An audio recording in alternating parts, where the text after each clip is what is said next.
Anastasia Woolmington is an internationally renowned fine art landscape and wedding photographer.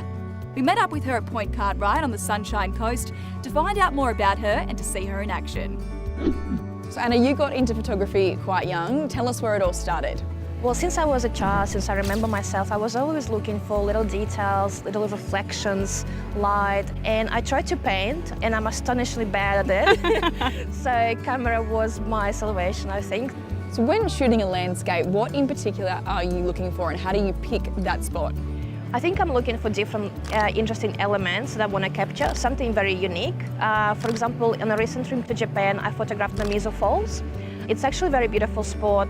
Twice a year during the equinox, you can see the first rays of sun going through the cave, and it actually creates very beautiful reflection. So that was an interesting element that I photographed recently. I also went to Patagonia, which is a very beautiful location. I mean, everything around you is just so incredibly beautiful, so many locations to photograph. But again, I'm looking for different interesting elements. So I would be looking for maybe reflections, mountains. For example, I really love when mountains have beautiful shapes, something unusual. In Patagonia, where it's very moody and I faced rain and wind and all sorts of different weather, and the camera behaved beautifully. So this is what I want as a professional photographer. Amazing. And I hiked with one lens because I was hiking really high and 15 kilometers a day. So I was like thinking, well, I'll just take one lens, and I was able to do a panoramic stitch of certain landscape locations, or I was able to crop a little element and bring something beautiful from like maybe mountain peak with the sun hitting it. So this morning, how did you choose the location we're in now? I chose Point Cartwright, and we started really early because you always have to come to your spot maybe 1 hour in advance just to find good location, to scout something, to get your gear ready so you won't miss the shot.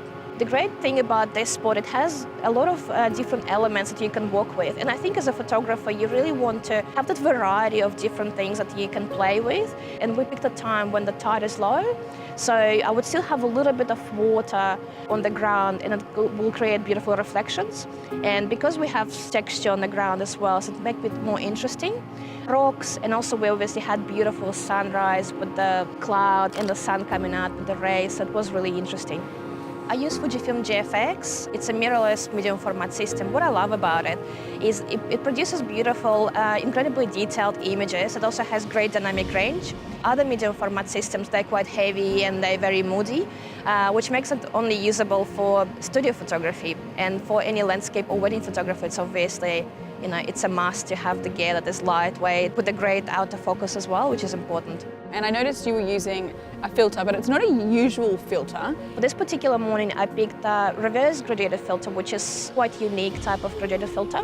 So basically what it does, when you photograph a seascape and you know that you're going to be photographing maybe sunrise or sunset when the sun will be rising just on the horizon, the darkest point of the filter is actually on the horizon, which makes that light a bit more controlled, so you can take photograph beautifully without having overexposed shot because of the rising sun. So Anna, you also take gorgeous wedding shots. So how did you transition your landscape photography into your love for wedding?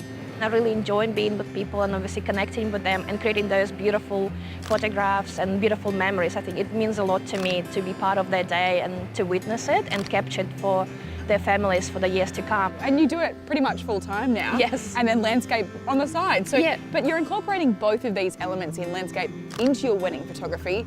How did that come about? I was thinking, like, what can I bring, like, a little bit of different element into just your classic wedding photography? So apart from just photographing beautiful portraits, couples pick their venue for a reason, because they love the location, like the beach, or they like certain wineries maybe. So there's different locations that they pick for their ceremony or for their reception. And I was thinking, why not to incorporate that and just to beautifully present that location? And when couples are like really small over there and you have a beautiful landscape, or maybe some exotic destinations, wilderness, mountains, something that I really would love to shoot more and more.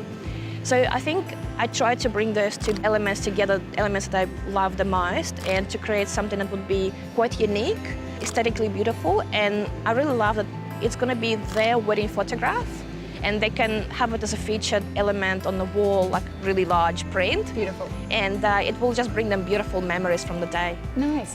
Well, thanks so much, Anna, and looking forward to getting some more tips from you soon.